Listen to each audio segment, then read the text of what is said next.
sore hari ini indah kali Ustaz ya. Oh iya, Masya Allah, negeri antum ini memang negeri yang luar biasa. Mudah-mudahan penduduk negeri ini banyak-banyak bersyukur kepada Allah agar kenikmatan tersebut terjaga dan ditambah oleh Allah. Jadi gini Ustaz, gimana tuh? background kita nih kan Ustaz kan latarnya kan jalan Ustaz, jembatan betul. Ustaz ya.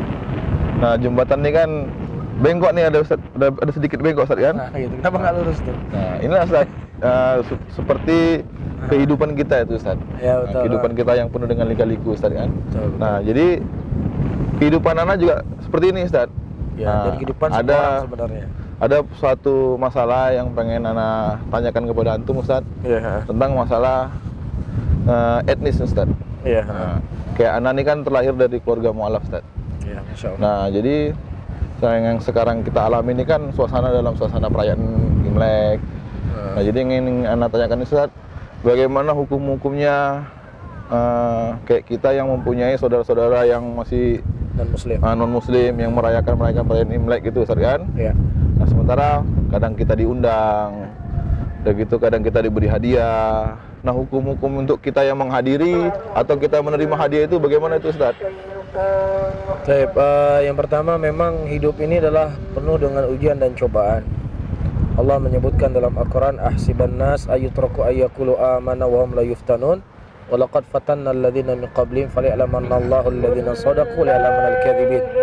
Apakah manusia menyangka mereka mengucapkan kalimat begitu saja dalam keadaan tidak diuji dan tidak coba? Tidak, Allah akan menguji mereka sebagaimana Allah telah menguji orang-orang sebelum mereka.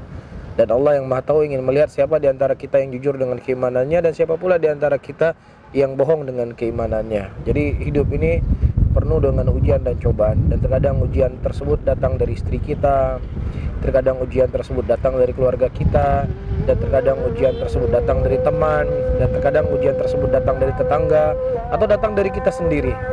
Ya, namun kita harus bersabar. Namun ini yang pertama. Yang kedua, perlu kita ketahui ketika kita punya kerabat atau keluarga yang non muslim, dan terlebih misalnya orang tua kita, misalkan kita tetap berbakti kepada kedua orang tua kita, karena Allah mengatakan dalam Al-Quran, wa qadha rabbuka alla ta'budu illa iyyah wa bil walidaini ihsana.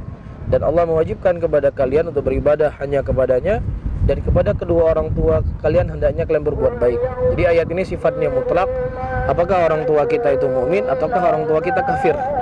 Jadi tidak dikhususkan ketika orang tuanya ini hanya muslim saja. Tapi kita sebagai seorang anak, ketika kita mendapatkan kondisi orang tua kita seperti itu, tetap kita berbuat baik kepadanya. Ya, tetap masuk dalam firman Allah, wala taqul lahuma uffin, dan jangan engkau mengatakan kepada kedua orang tuamu. Namun ketika mereka mengajak kita kepada maksiat kepada Allah Subhanahu wa taala, maka tidak boleh untuk kita taati mereka. Rasulullah sallallahu alaihi wasallam mengatakan dalam hadisnya, la ta'ata lil makhlukin fi ma'siyatil khaliq. Tidak boleh seseorang mentaati makhluk dalam bentuk dia bermaksiat kepada Allah Subhanahu wa taala. Di antara bentuk maksiat kepada Allah adalah ikut meramaikan, ya, memeriahkan yang itu merupakan hari raya kebesaran mereka, yang itu merupakan ciri khas agama mereka. Ini tidak boleh kita ikut campur di situ, apapun namanya.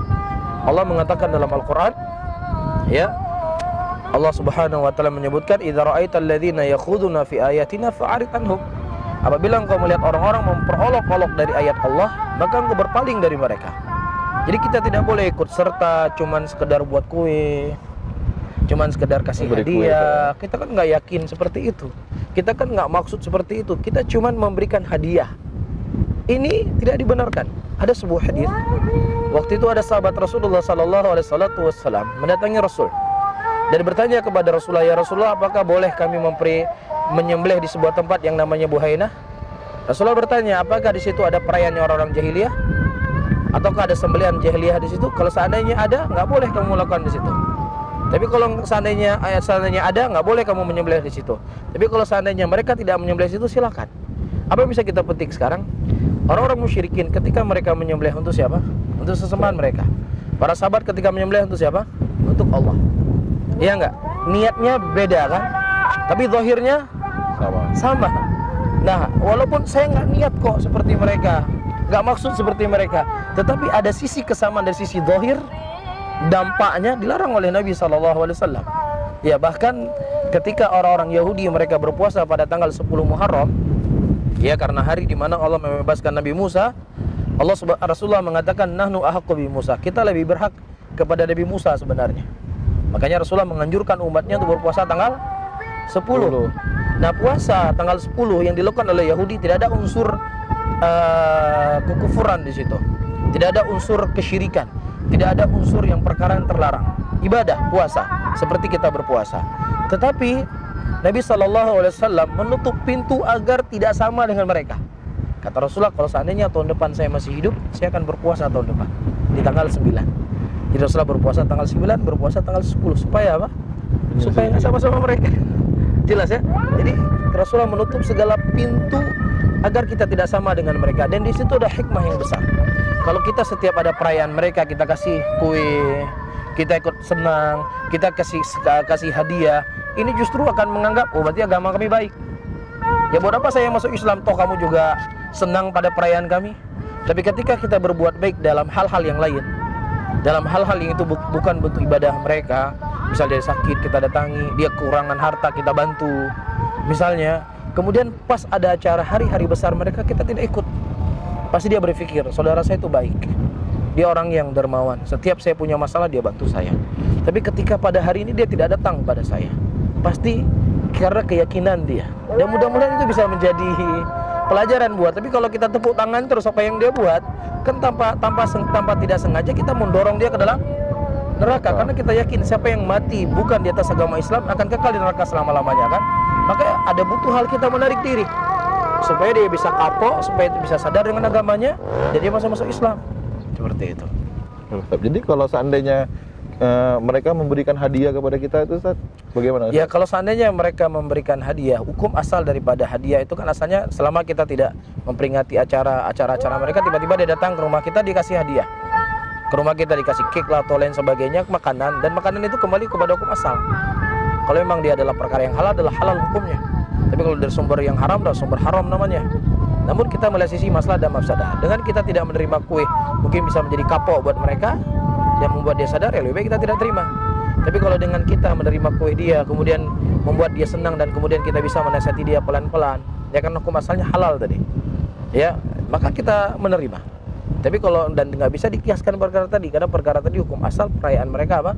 Perkara yang dilarang dan terlarang, karena ini bagian kekhususan agama mereka.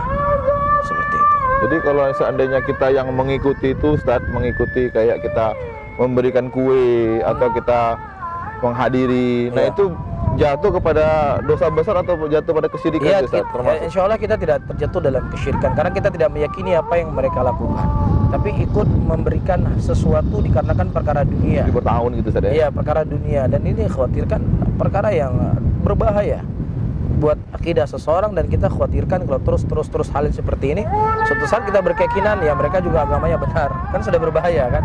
Jadi apa saja yang mengarahkan kepada sana kita tutup serapat-rapatnya. Seperti itu. Sekarang, Ustaz, jawabannya. Ya.